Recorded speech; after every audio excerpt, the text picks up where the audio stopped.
Health or economy, the most complex equation in the corona era and the overall closure.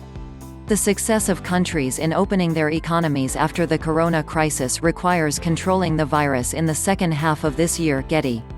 Syed Ahmad. His father. Do not forget to like and subscribe to the channel to receive all new. Since the outbreak of the virus in Wuhan in late December 2019, the corona pandemic has struck the global economy at its core, with the focus of the virus moving to Europe before settling in the United States.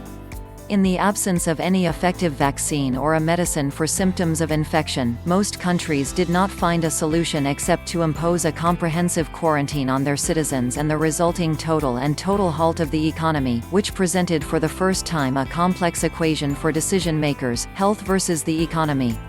The trends of the global economy before the corona pandemic indicated an expected growth rate for the year 2020 of 2.9%, with comfortable growth rates in some countries such as China 6.1% and medium in most industrialized countries, before these ratios were updated by introducing the effect of the changes resulting from the corona pandemic.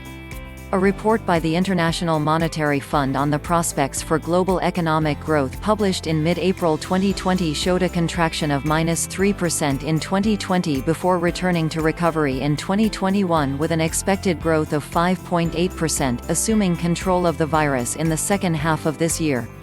But what if the virus remains out of control?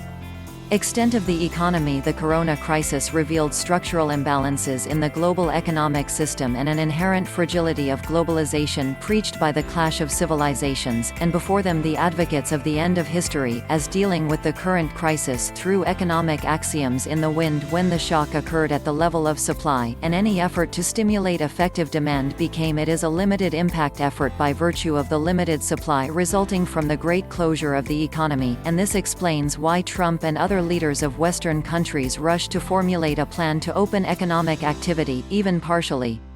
The U.S. economy will experience a historical contraction of -5.9% in 2020, and the Eurozone will not be any better, as its crude output will contract by -7.5% this year.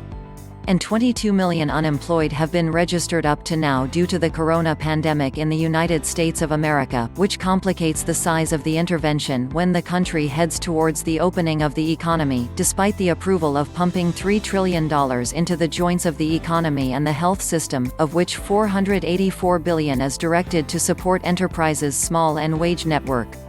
Various countries in Europe have witnessed similar initiatives, the last of which was the state's support in France for Air France with $11 billion, for the company to announce the following day plans to lay off significant numbers of its employees through voluntary departure.